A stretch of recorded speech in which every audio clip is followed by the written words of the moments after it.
Film industry में आकर अपनी पहचान बनाना हर कला प्रेमी का बहुत बड़ा ख्वाब होता है।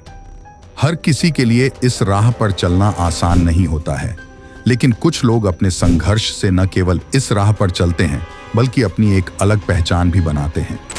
आज के इस लेख में हम आपको पंजाबी इंडस्ट्री के उस सितारे के बारे में बताने जा रहे जिन्होंने अपनी आवाज से लाखों लोगों को नहीं बल्कि करोड़ों लोगों को अपना दीवाना बना रखा था। तो अगर आप चैनल पर नए हैं तो हमारे चैनल क्राइम 017 को अभी सब्सक्राइब कर लें। हम बात कर रहे हैं शुभदीप सिंह सिद्धू उर्फ सिद्धू मूसेवाला की। बहुत कम ही लोग जानते हैं कि सिद्धू मूसेवाला का असली नाम शुभदीप सिंह था। सिंगर का जन्म 11 जून 1993 को मानसा के मूसा गांव में भोला सिंह व चरण कौर के घर हुआ।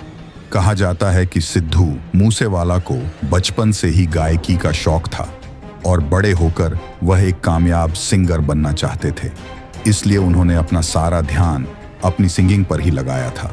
सिद्धू मूसेवाला के करियर की बात करें तो सिंगर ने गीत लिखने से अपने करियर की शुरुआत की थी, मगर उनका यह सफर आगे बढ़ते बढ़ते गायकी से उन्हें राजनीति तक ले आया था। अपनी गायकी के दम पर सिद्धू ने महज 29 साल की उम्र में ही युवाओं को अपना दीवाना बना दिया था। लोग उन्हें युवा दिलों की धड़कन भी कहने लगे थे। आज भी ऐसा हो ही नहीं सकता कि किसी पार्टी या शादी में सिद्धू के गाने न बजते हो। सिद्धू के स्कूली शिक्षा की बात करें तो सिंगर ने गांव के सरकारी स्कूल से शिक्षा पूरी की। बाद में उन्होंने गुरु नानक देव इंजीनियरिंग कॉलेज लुधियाना से इलेक्ट्रिकल इंजीनियरिंग की। गायकी में सफल होने के बाद सिद्धू ने राजनीति में कदम रखने की सोची और विधानसभा चुनाव 2022 में कांग्रेस पार्टी का दामन थामा। हालांकि गायकी की तरह वह राजनीति में सफल नहीं हो पाए और चुनाव हार गए थे। मूसेवाला के बिना माँ बाप की जिंदगी कैसी है, इस सवाल पर सुखपाल भी भावुक हो जाते हैं। वह कहते हैं कि माता पिता दिन में 6-7 बार रोते हैं। मूसेवाला की कोई भी वीडियो अचानक उनके सामने सोशल मीडिया पर आ जाती है तो रोने लगते हैं। 29 मई की उस शाम को याद करते हुए सुखपाल सिंह बताते हैं, मूसेवाला मुझे घर के गैराज वाले गेट पर मिला। वह थार गाड़ी से कहीं जा रहा था। मैंने इशारे में पूछा, कहाँ? मूसेवाला ने गाड़ी से इशारा किया, गोलगप्पे खाने। मैंने इशारे में आगे पूछा, गनमैन, सिक्योरिटी गार्ड कहाँ हैं? उसने हाथ में अपनी पिस्टल उठाकर मुझे दिखाई कि हथियार मेरे साथ है। सिद्धू मूसेवाला को चाट और फास्ट फूड खाने का बहुत शौक था। पिछले साल 29 मई की उस मनहूस शाम वो गोलगप्पे खाने के लिए हवेली से निकले थे। सुखपाल सिंह और साथ जा रहे दोस्तों से कहा कि अभी कुछ देर में लौट आएंगे, लेकिन किसी को नहीं पता था कि मूसेवाला अपनी लास्ट राइड पर निकल चुके हैं। सुखपाल सिंह आगे बताते हैं कि वहां से वह अपने घर की तरफ चले गए और मूसेवाला मेन रोड की तरफ चले गए। वहीं चौराहे पर फास्ट फूड की दुकान थी। वो कहते हैं, मैंने घर पहुंचकर बस पानी का गिलास उठाया ही था कि जवाहर के गांव से मेरे जानने वाले का फोन आ गया कि यहां सिद्धू पर फायरिंग हो गई है। मेरे हाथ से गिलास छूट गया। मैंने फटाफट माताजी, सिद्धू की मां को फोन किया और गोलीबारी के बारे में बताया। माताजी ने कहा कि जल्दी आ जाओ। मैं भी घर से फटाफट निकला। इतनी देर में माताजी मोटरसाइकिल पर किसी और के साथ बैठकर घटनास्थल पर पहुंच चुकी थी। सुखपाल आगे बताते हैं कि फिर वह हॉस्पिटल में पहुंच गए, जहां सिद्धू को मृत घोषित कर दिया गया। बुलेट प्रूफ गाड़ी गनमैन छोड़कर थार से क्यों गए? 29 मई हत्याकांड को लेकर हमारे मन में कई सवाल थे। इनमें से एक ये भी था कि जब सिद्धू के पास बुलेट प्रूफ कार थी तो वो थार से क्यों गए और बॉडीगार्ड भी साथ लेकर क्यों नहीं गए? इस पर सुखपाल ने कहा, थार गाड़ी सिद्धू मूसेवाला की नहीं थी। गांव के पास वो कार वॉशिंग के लिए आई थी। सिद्धू उसे रुककर देखने लगे और बोले कि गाड़ी बहुत सुंदर लग रही है। जो गाड़ी का मालिक था वह सिद्धू का फैन ही था। उसने वो गाड़ी सिद्धू को कुछ दिन चलाने के लिए ऐसे ही दे दी। सिद्धू को वो थार इतनी पसंद आई कि गांव और आसपास के इलाके में वह बुलेट प्रूफ गाड़ी की जगह उसे ही लेकर घूमने लगे। सुखपाल ने बताया कि हत्याकांड के दिन एक बॉडीगार्ड की तबीयत ठीक नहीं थी। दूसरे को सिद्धू लेकर नहीं गए क्योंकि थार में बैठने का स्पेस कम रहता है। 29 मई को शाम 4:30 बजे गोल्डी ने फिर शूटरों को फोन किया। गोल्डी ने शूटर्स से कहा, सुनो, सिद्धू के घर का बड़ा गेट खुल गया है और तुम जल्दी उसके घर के लिए निकलो, सिद्धू निकलने वाला है। शूटरों ने कहा, तुरंत निकल रहे हैं। इसके बाद हवा से बात करती हुई शूटरों की दोनों गाड़ियां मूसेवाला के घर के लिए निकल गईं। केवल केशव उसी ढाबे पर रुक गया। प्लान के मुताबिक हत्याकांड के बाद सभी को उसी ढाबे पर मिलना था।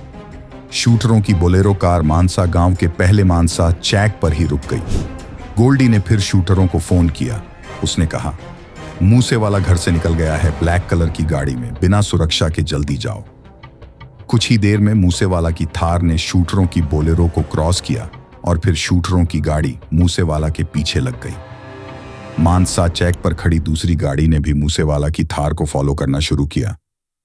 रोज की तरह नहर रूट न लेकर मूसेवाला जवाहर गांस से सीधे आगे की ओर बढ़ ही रहे थे। फिर अगले ही कुछ सेकंडों में तो मूसेवाला की हत्या को अंजाम तक पहुंचा दिया गया। मूसेवाला शूटआउट की कहानी खुद दिल्ली पुलिस ने कैमरे पर बताई ही है। 29 मई के हत्याकांड के बाद गोल्डी ने फिर शूटर प्रियव्रत फौजी को फोन किया और कहा कि तुम लोग फतेहाबाद जाओ, जहां रामनिवास नाम का युवक तुम्हें रिसीव करेगा। रामनिवास तुम्हें एक होटल लेकर जाएगा। 29 मई को 10:30 बजे रात में शूटर सांवरिया होटल पहुंच गए। 30 मई को सचिन भिवानी कपिल पंडित कार से सांवरिया होटल पहुंचे और फिर शूटरों ने वह होटल छोड़ा। क्रेटा सचिन भिवानी चला रहा था, जबकि अंकित, प्रियव्रत, सचिन, केशव, कशिश भी उसमें सवार थे।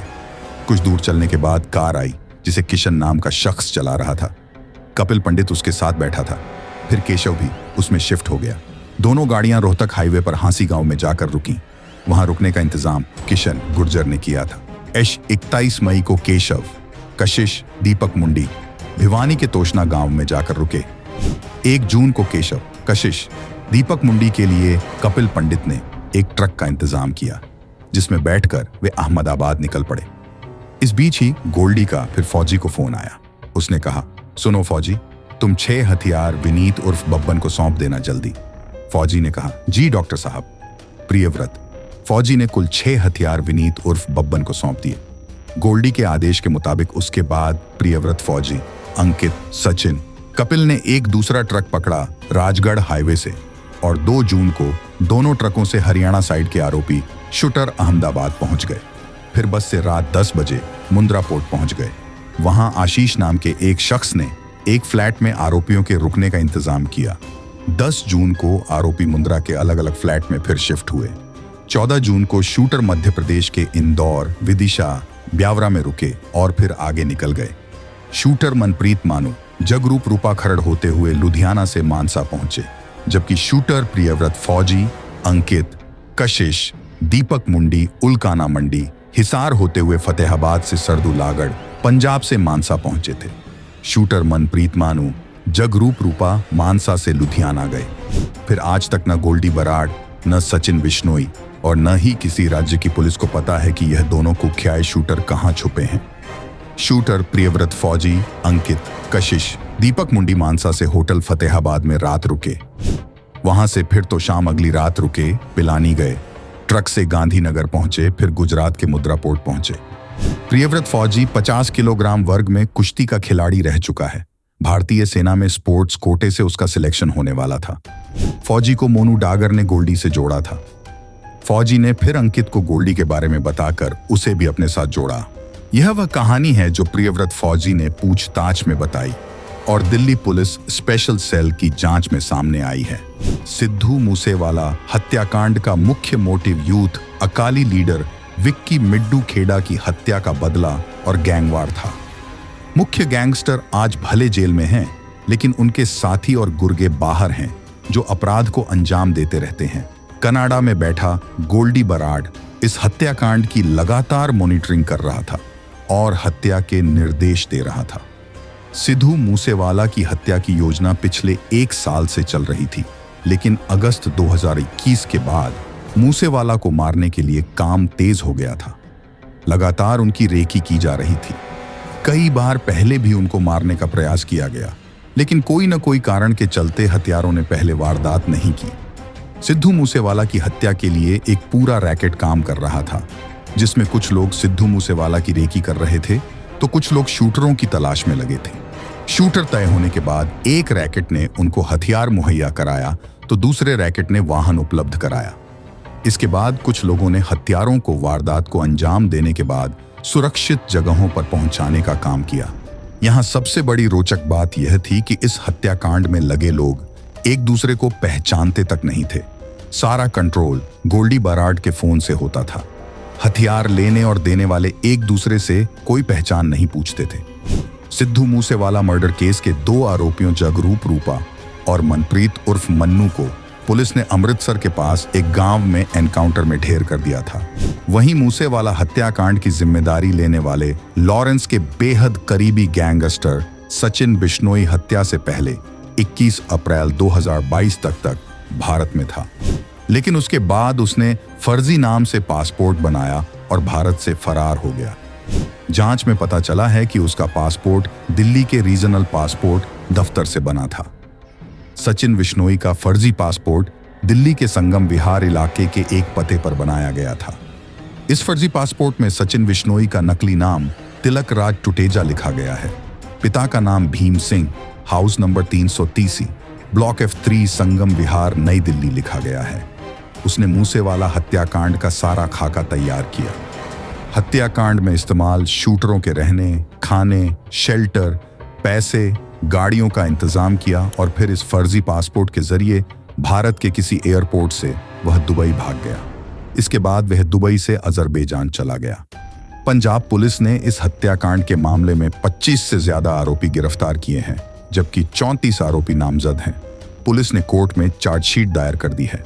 29 मई 2022 को मानसा में सिद्धू की थार कार पर 2 कारों में सवार शूटरों ने 30 राउंड से ज्यादा फायरिंग की थी, जिसमें सिद्धू मूसेवाला को 19 गोलियां लगी थी।